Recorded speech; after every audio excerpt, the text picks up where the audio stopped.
Hello, friends. Welcome to Creative Medicine. In this lecture, we will learn about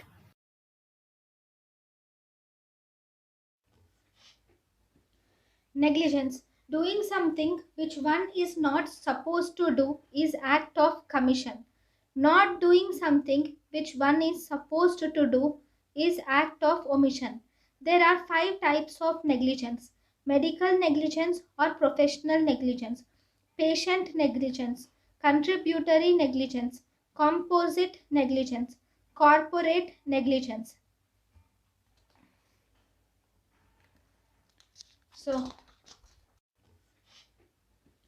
negligence. Doing something which one is not supposed to do is act of commission. Not doing something which one is supposed to do is act of omission. There are five types of negligence. thank you and thank you for watching.